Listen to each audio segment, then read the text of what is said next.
They had flamethrowers that water couldn't stop, only making the fire rage harder. They built giant mechanical claws that could snatch warships right out of the sea and crush them like bath toys. Their swords were crafted with a kind of nanotechnology, and their special crossbows could unleash a storm of arrows like ancient machine guns. No, this isn't some wild fantasy story. This was the reality of ancient warfare, where inventors created weapons so advanced they still make us gasp today. Number 8. The Gastraphetes, the belly bow, that packed a serious punch. Imagine a bow so powerful you couldn't just pull it back with your arms. You needed your whole body. That's the Gastraphetes, or belly bow, an ancient Greek invention that was a game changer for archers. This wasn't your grandpa's longbow. This was a serious piece of military hardware from way back, around the 4th century BC, maybe even earlier. What made it so special? Think about a regular bow. An archer needs strong arms and a lot of practice to shoot accurately and powerfully. The Gastraphetes was different. It was designed to let a soldier use their body weight and leg muscles to draw the bowstring. This meant it could be much, much stiffer and more powerful than any bow drawn by hand alone. More power meant arrows flew further, faster, and hit harder. It was like upgrading from a handgun to a rifle in terms of impact. This weapon allowed for a heavier draw weight, translating into projectiles that could pierce tougher armor and travel across greater distances on the battlefield. It essentially democratized powerful archery to some extent, as it didn't rely solely on the brute upper body strength of a specially trained archer. How did it even work? Gastraphetes had a distinctive design.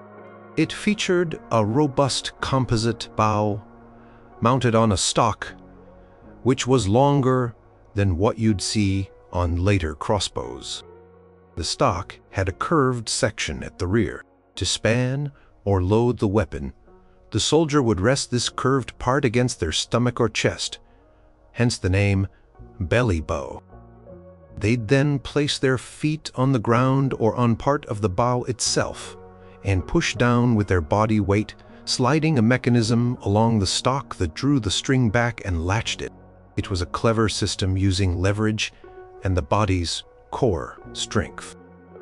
Once locked, an arrow or bolt could be placed in a groove, and a trigger mechanism quite sophisticated for its time would release the powerful string. The engineering involved a slider mechanism and a secure trigger far more complex than a simple bow and arrow, the impact zone. When the Gastraphetes appeared on the battlefield, it gave Greek soldiers, particularly their light infantry or siloi, a significant advantage. They could now deliver more penetrating shots from a safer distance. While not as rapidly fired as a simple bow, each shot from a Gastraphetes counted for more. It was a step towards mechanical projectile weapons. This weapon didn't just improve on existing bow technology. It fundamentally changed the mechanics of how a projectile weapon could be powered by an individual. It's considered by many historians to be the direct ancestor of the crossbow, which would go on to dominate battlefields in Europe and Asia for centuries. The Gastraphetes laid the groundwork for more complex siege engines too, like the ballista, which often used similar trigger mechanisms and the principle of stored mechanical energy. It showed ancient engineers that human muscle power could be amplified through clever mechanical design. What happened to it?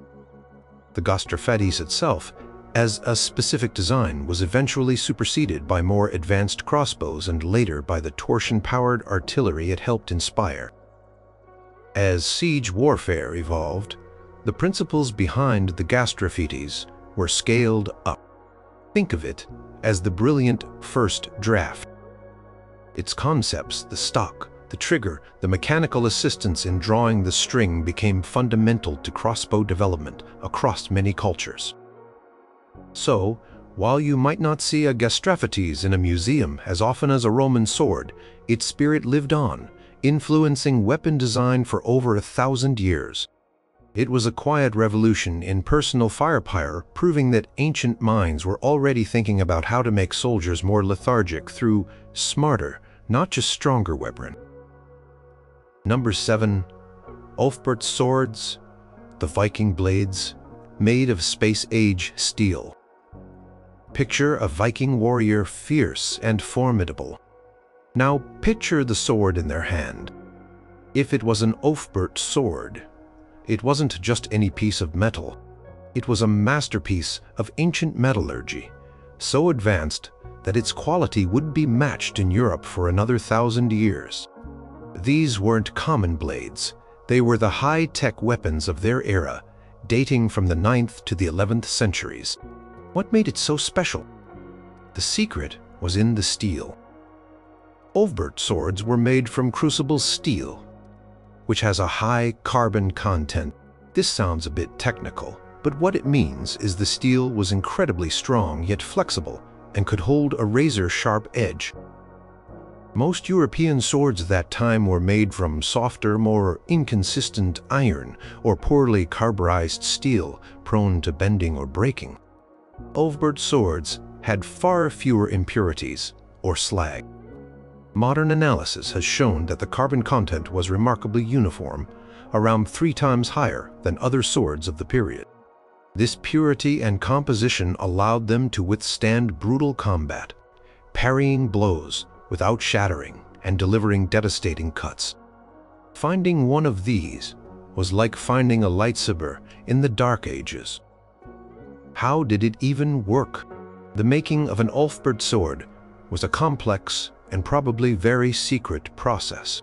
The term crucible steel means the iron ore was melted in a sealed clay pot or crucible, with carbon-rich materials like charcoal.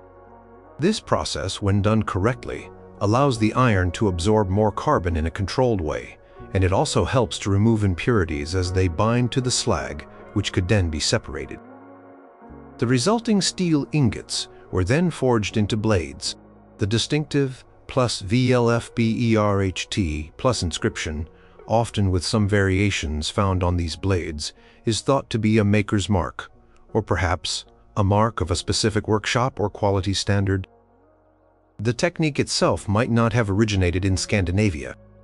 Some theories suggest the raw crucible steel, or even the knowledge of how to make it, came from Central Asia or the Middle East via Viking trade routes. The Vikings were amazing traders, as well as raiders, and their networks were vast. This allowed them access to materials and perhaps techniques unknown to most of Europe at the time. The Inkocht zone, owning an Ulfberht sword, was a massive status symbol. These were not mass-produced. They were expensive and rare.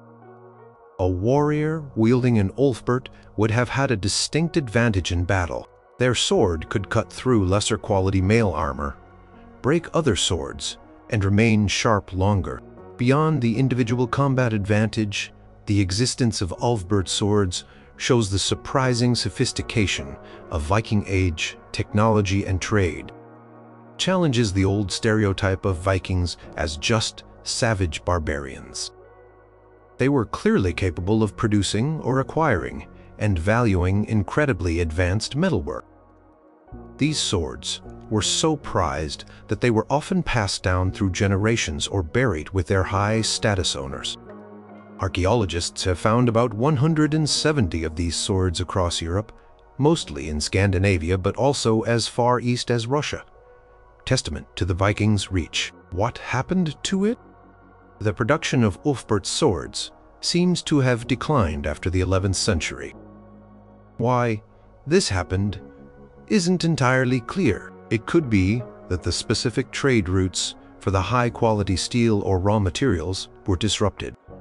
Perhaps the secrets of their manufacture were lost as the specific smiths or workshops disappeared. It's also possible that general blacksmithing skills in Europe slowly began to catch up, making the relative advantage of Ulfberht swords less pronounced over time, although it took many centuries for steel of comparable quality to become common. Today, each Ulfberht sword discovered is a treasure, a tangible link to the advanced craftsmanship of the Viking Age, and a reminder that ancient doesn't always mean primitive. They stand as a testament to a lost art of steelmaking that was centuries ahead of its general practice in Europe. Number 6. The Roman Corvus, the gangplank that conquered the seas. Imagine being a skilled Carthaginian sailor, master of the sea, when suddenly a Roman ship, usually clumsy and outmaneuvered, slams into yours. Then, with a thunderous crash, a giant wooden bridge with a nasty metal beak drops onto your deck, and heavily armed Roman legionaries storm across. This was the terror of the Corvus, a Roman naval invention that changed the rules of sea warfare. What made it so special? Rome, in the early days of the First Punic War, 264 to 241 BC, against Carthage, was not a great naval power. Carthage was. The Romans knew how to fight on land. Their legions were supreme. But at sea, they were often outmaneuvered and sunk. The Corvus Latin, for crow or raven because of its beak-like spike, was their ingenious solution. It was a boarding bridge that allowed them to turn a sea battle into a land battle, right there on the enemy's deck, displayed directly to Roman strengths. Close quarters, infantry, combat. It was a brutally effective piece of asymmetric warfare technology. Instead of trying to beat the Carthaginians at their own game of ramming and fancy sailing, the Romans changed the game entirely. How did it even work? Polybius, the ancient Greek historian, gives us a good description. Corvus was a heavy bridge, about 4 feet wide and 36 feet long, with a small parapet on either side to protect the boarding soldiers. It was mounted on the prow of Roman warships. Could be hoisted up against a pole using a pulley system and swung around. Clever part was at the end of the bridge, a heavy, pointed spike made of iron shaped like a bird's beak. When a Roman ship got close enough to an enemy vessel, they would let the Corvus crash down. The spike would dig into the enemy's deck planks, locking the two ships together. Then, Roman legionaries, 2 abreast, would charge across, swords drawn, ready to do what they did best. It was simple in concept, but devastatingly effective in execution, requiring a sturdy ship to carry it and a well-drilled crew to operate it swiftly in the chaos of battle. The impact zone. The impact of the Corvus was immediate and dramatic. At the Battle of Mylae in 260 BC, the Romans, using the Corvus, won a stunning victory against the Carthaginian fleet. The Carthaginians, confident in their superior seamanship, were caught completely off guard. Their ships were boarded and their crews overwhelmed. This victory, and others that followed, thanks to the Corvus, gave Rome newfound confidence at sea and was crucial in their eventual victory in the First Punic War. It essentially neutralized Carthage's naval superiority by forcing battles on Roman terms. It showed Roman adaptability and their willingness to innovate when faced with a superior foe in a particular domain of warfare. What happened to it? Despite its success, the Corvus had a downside. It was very heavy and mounted high on the ship, making the vessels top-heavy and less stable, especially in rough seas. Roman fleets suffered severe losses in storms, and some historians believe the Corvus contributed to these disasters. As Roman naval skills improved over time, they learned to build better ships and train better sailors. They became more adept at traditional naval tactics like ramming and outmaneuvering opponents. The need for the Corvus diminished. By the end of the First Punic War, or shortly thereafter, it seems to have been largely abandoned. It served its purpose brilliantly for a specific period, a crutch that Rome used until it could walk, or rather sail, confidently on its own. But for a time, this relatively simple mechanical device terrified the masters of the Mediterranean, and helped lay the foundation for Rome's maritime empire. Number 5. The polybolos, the ancient world's repeating catapult. Imagine a machine gun, but instead of bullets, it fires arrows or bolts. And instead of being modern, it's from ancient Greece, around the 3rd century BC.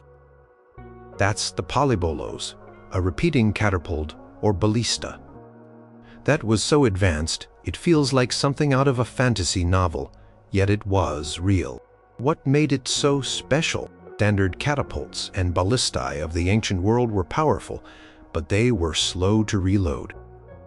Each shot required several soldiers to winch back the torsion springs, load a projectile, aim, and fire. Polybolos, described by the engineer Philo of Byzantium, was designed to do much of this automatically.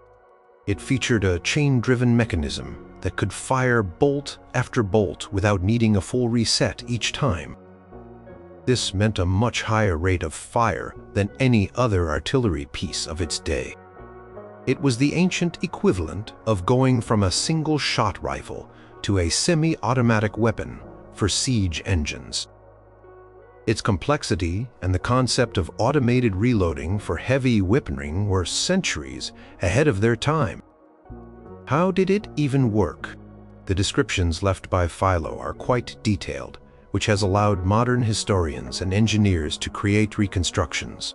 The polybolos was a marvel of mechanical engineering. It had a magazine on top that held a number of bolts. The firing and reloading mechanism was driven by a flat link chain, similar to a bicycle chain, which ran over polygonal gears. This chain was connected to a winch that, when cranked, would perform a sequence of actions. It would pull the bowstring back, drop a new bolt from the magazine into the firing groove, and then release the string to fire the bolt. Then the cycle would repeat as long as the winch was turned and there were bolts in the magazine. This continuous action was revolutionary. The use of a chain drive and gears for automation in a weapon was an incredible leap in technological thinking for that era. It required precise craftsmanship to make the interlocking parts function smoothly. The incocked zone. While it's not entirely clear how widely the polybolos was deployed, its invention shakes the incredible ingenuity of Hellenistic Greek engineers like Dionysius of Alexandria, who is credited with its design. A weapon capable of rapidly firing heavy bolts would have been a fearsome addition to any siege or defensive fortification. It could lay down a barrage of fire, suppressing enemy archers or attackers, or repeatedly striking a single point on a defensive wall. Even if not mass-produced, the polybolos represented a peak of ancient mechanical engineering. It demonstrated a deep understanding of mechanics, kinematics, and automation. The very idea of a machine that could reload and fire itself was a concept that wouldn't be fully realized in handheld firearms for nearly 2 millennia. What happened to it? Like some other incredibly advanced ancient technologies, the polybolos seems to have faded from widespread use, or perhaps it was never common to begin with, due to its complexity and cost of manufacture. The detailed knowledge of its construction survived in texts like Philo's, but the practical art of building such a machine may have been lost or simply not pursued as military doctrines and resources changed. The Roman military, for instance, favored simpler, robust, and more easily mass-produced artillery pieces, even if they had a slower rate of fire. Polybolos might have been seen as too intricate or delicate for the rough conditions of a typical military campaign. However, its design remains a testament to the advanced thinking of ancient engineers. The fact that they could even conceive of, let alone design and potentially build, such an automated weapon over 2,000 years ago is truly astonishing.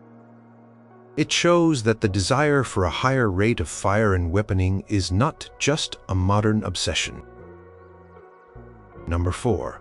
The Chu Ko Nu, China's rapid-fire crossbow secret. Imagine defending a wall, and instead of firing one crossbow bolt and then slowly reloading, you could unleash a flurry of 10 or 12 bolts in under 20 seconds. This was the power of the Chuko-Nu, the Chinese repeating crossbow, a weapon so efficient it was like an ancient forerunner to a semi-automatic rifle, used for centuries in China. Its design was remarkably clever.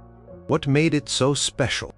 Chuko-Nu, sometimes called the Zhuge-Nu, after the famed strategist Gouge Liang, though it predates him, was all about rate of fire. A standard crossbow, while powerful, is slow to reload. You have to set it down, use a stirrup or crank to draw the heavy string, place a bolt, aim, and fire. Chuko-Nu combined these actions into one smooth motion using a lever. This meant a single soldier could shoot many more bolts in the same amount of time as a conventional crossbowman. While the individual bolts were generally lighter and had less range and power than those from a heavy siege crossbow, the psychological impact of a hail of arrows and the ability to quickly saturate an area with projectiles made it incredibly effective, especially in defensive situations or against unarmored or lightly armored foes. How did it even work? The genius of the Chuko-Nu was its simple yet effective mechanism. It had a rectangular magazine on top that held a stack of small light bolts. This magazine was attached to a lever. When the operator pushed the lever forward, it would drop a bolt from the magazine into the firing slot and begin to draw the bowstring. Pulling the lever back would then fully cock the bowstring, and at the end of the stroke, it would automatically release the string, firing the bolt. The whole sequence, load, span, shoot, was done with one continuous back and forth movement of the lever. It was a remarkably efficient piece of human-powered engineering. The bolts were often unfeathered, relying on their short range and rapid succession for effect. Some accounts suggest the tips were sometimes poisoned to increase their lethality, compensating for their lower individual impact force. The incocked zone. Chuko-Nu was used in China for an incredibly long time, from at least the 4th century BC, Warring States period, all the way through to the late 19th century. Its longevity speaks to its usefulness.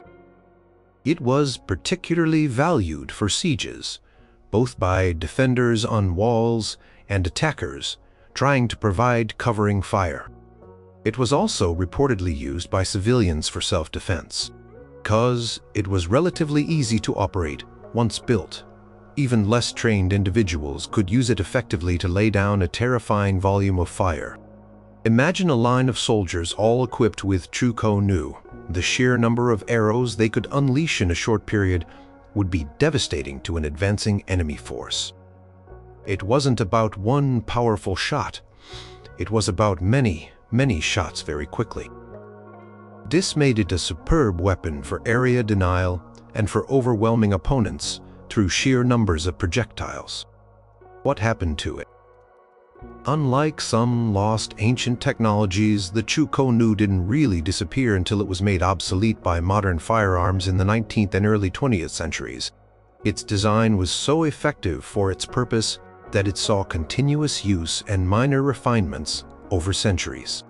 While more powerful single-shot crossbows, and later, early firearms offered greater range and hitting power, the Chuko-Nu held its own niche due to its rapid-fire capability. It's a fantastic example of how a clever mechanical design focused on a specific battlefield advantage, rate of fire, could remain relevant for an astonishingly long period. Today, reproductions of the Chuko-Nu are popular, and its ingenious mechanism is still admired by historians and engineers as a testament to ancient Chinese ingenuity in weapon design.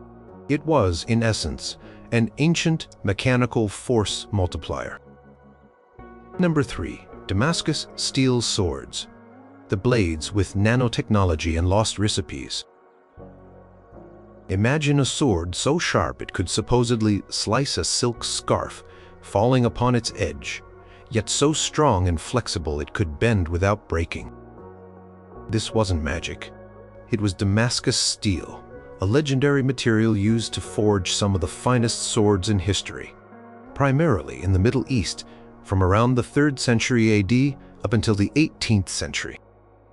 These blades were famous not just for their incredible properties, but also for their beautiful watery patterned surfaces known as damask. What made it so special? Damascus steel swords were way ahead of their time due to their unique combination of hardness, toughness, and a persistently sharp edge. European smiths, for many centuries, struggled to create swords that could match these qualities. The secret lay in the raw material, known as Wootz steel, which came primarily from India, and the specialized forging techniques used by master smiths in places like Damascus, Syria, hence the name. Modern scientific analysis of surviving Damascus blades has revealed something truly astonishing. They contain carbon nanotubes and cementite nanoware. These microscopic structures, which weren't even discovered by modern science until the late 20th century, are believed to have contributed to the steel's extraordinary properties, like its ability to maintain a super sharp edge and its resilience. How did it even work? The process began with Wootz steel. This was a high-carbon crucible steel made by melting iron ore with specific types of wood or other carbon sources in sealed crucibles. This slow cooling process resulted in ingots with a distinctive crystalline structure, rich in carbides, hard iron-carbon compounds. The smiths, who forged these ingots into blades, had to use very specific, controlled heating and hammering techniques. Characteristic swirling patterns on the blades were not just decorative. They were a visual result of the bands of these hard carbides within the softer, more ductile steel matrix. This microstructure is what gave the blades their unique properties. The hard carbides formed the cutting edge, while the softer matrix provided flexibility. The exact recipes and forging methods were closely guarded secrets, often passed down from master to apprentice. These weren't just about mixing ingredients. It was an art form requiring immense skill and patience. The Inkat zone, a warrior wielding a Damascus steel sword, had a significant advantage. These blades were renowned during the Crusades, for example, where European knights encountered them and were reportedly amazed by their ability to cut through their own, often inferior swords and armor. The reputation of Damascus steel was legendary, inspiring both fear and awe. Owning such a blade was a mark of great wealth and status. Beyond warfare, the production of Damascus steel represents a pinnacle of ancient and medieval metallurgical skill. It shows a deep, albeit empirical, understanding of how to manipulate steel at a microstructural level to achieve desired properties, long before the advent of modern materials science. What happened to it? Sometime around the 18th century, the original technique for producing wood steel and forging true Damascus blades was lost. The reasons are debated. It could be that the specific ore sources in India, with the right trace elements needed for wood's production, were depleted. Or perhaps the trade routes were disrupted, or the specific knowledge of the forging process died out as the master smiths dwindled in number without passing on their secrets. For centuries, smiths tried to replicate true Damascus steel, but without consistent success. Only in recent decades, with advanced scientific tools, have researchers begun to truly understand the complex chemistry and nanostructures involved.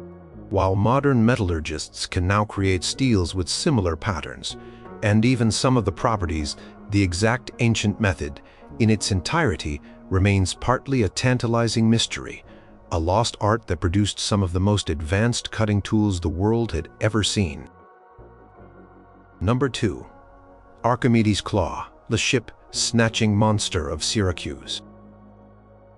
Imagine Roman warships confidently sailing to attack the city of Syracuse, only to be suddenly grabbed by a colossal mechanical arm reaching out from the city walls, lifted into the air and then smashed down or overturned, sending soldiers and equipment tumbling into the sea.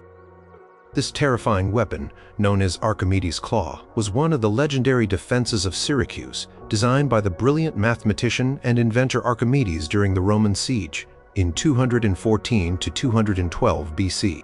What made it so special? Claw was special because it was a purely mechanical weapon of immense scale and ingenuity used for direct ship-to-shore combat in a way that was utterly terrifying and unexpected. While catapults and ballistae threw projectiles, the claw physically interacted with enemy vessels. It was a testament to Archimedes' mastery of levers, pulleys, and counterweights. In an era of swords, spears, and relatively simple siege engines, a giant crane that could hoist warships out of the water must have seemed like something conjured by a god or a sorcerer. It was psychological warfare, as much as physical. The sheer audacity of its design and its reported effectiveness made it one of the most talked about ancient weapons. How did it even work? Ancient historians like Polybius, Livy, and Plutarch described the claw, though details vary. Essentially, it's believed to have been a large, crane-like beam or series of beams projecting over the city walls that overlooked the sea. At the end of this beam was a large iron grappling hook, or a similar pincer-like mechanism. Hidden behind the walls, powerful winches and counterweights, operated by Syracusan soldiers, would allow the beam to be swung out over an approaching Roman ship. The hook would then be dropped or maneuvered to latch onto the ship's prow or hull. Once a firm grip was established, the machinery would be engaged, possibly using heavy counterweights dropped within the city to rapidly hoist one end of the ship. This would either lift the ship partly or entirely out of the water, causing it to capsize, break apart under the stress, or simply be dropped back into the sea with devastating force. Some reconstructions suggest it might have also been able to swing ships into each other or against the rocks. The engineering required to lift and manipulate something as heavy as a Roman quinquereme, even partially, would have been immense. The impact zone, the claw, along with other ingenious war machines designed by Archimedes, like powerful catapults and possibly even legendary heat rays, using mirrors, though the heat ray is more debated, had a devastating impact on Roman morale. Plutarch wrote that the Romans became so terrified that if they saw even a piece of rope or timber extending from the walls of Syracuse, they would turn and flee, crying out that Archimedes was about to unleash some new engine upon them. The claw effectively kept the Roman navy at bay for a significant period, contributing to the prolonged nature of the siege. It forced the Romans to change their tactics and highlighted the incredible power of a single brilliant mind focused on defense. It was a stark demonstration that technological superiority, even in a localized form, could hold off a numerically superior attacker. What happened to it? Syracuse eventually fell to the Romans, not through a failure of Archimedes' machines, but reportedly through treachery or a lapse in defenses during a festival. Archimedes himself was killed in the aftermath, a great loss to the ancient world. With his death and the Roman conquest, the specific knowledge and impetus for constructing such complex defensive machines like the claw may have waned. The Romans were excellent engineers themselves, but their military doctrine often favored more standardized and mobile siege equipment. Claw was a highly specialized, site-specific defensive weapon. While the principles of cranes and levers continued to be used, a weapon of the claw's audacious scale and purpose doesn't reappear in historical records with such prominence. It remains a legendary example of ancient ingenuity, a symbol of how one city, armed with the genius of one man, could hold off the might of Rome, even if only for a time, using machines that seemed to defy the limits of their age. Number 1. Greek fire, the Byzantine superweapon that burned on water. Imagine a terrifying sticky fire that shot out from ships, clung to enemy vessels and sailors, and, most horrifyingly, couldn't be put out with water.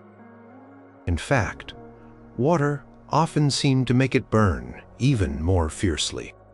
This was Greek fire, the legendary incendiary weapon of the Byzantine Empire, a substance so secret and so effective that it saved Constantinople, the Byzantine capital, on multiple occasions and was a key to their naval dominance for centuries. What made it so special? Greek fire was far ahead of its time because it was essentially an ancient form of napalm, a chemical weapon that had a profound psychological and physical impact. Its ability to burn on water made it particularly devastating in naval battles.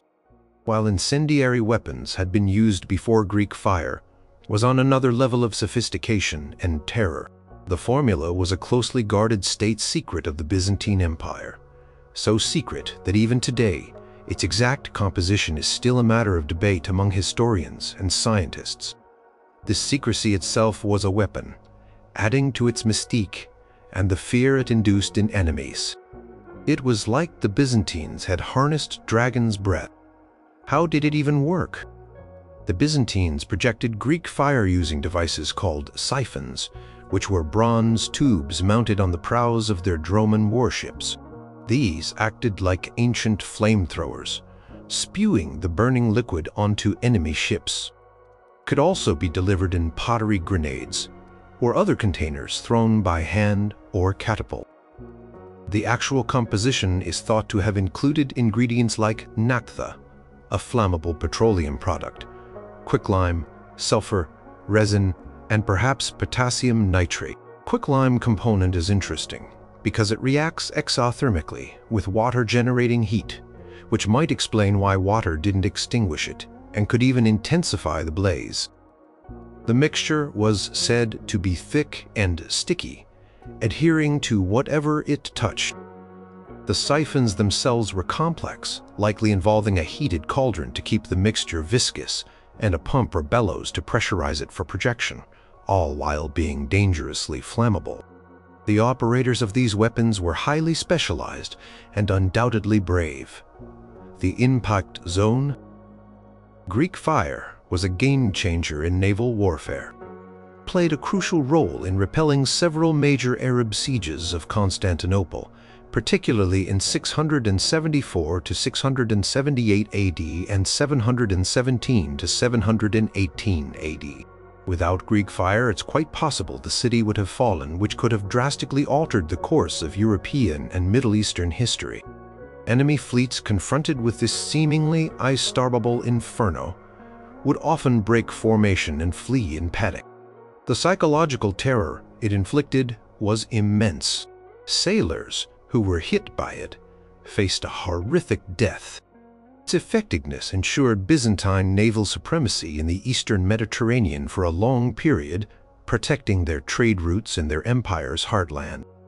It was a true superweapon of its age, giving the Byzantines an edge that other powers struggled to counter for hundreds of years. What happened to it? The secret of Greek fire was so well kept that it was eventually lost.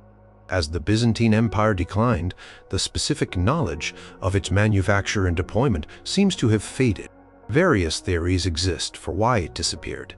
Perhaps the key ingredients became unavailable, or the specialized families or guilds who knew the formula died out or were dispersed. By the time of the Fourth Crusade in 1204, when Western European knights sacked Constantinople, Greek fire seems to have been much less prominent, or perhaps no longer in the Byzantine arsenal in its original terrifying form.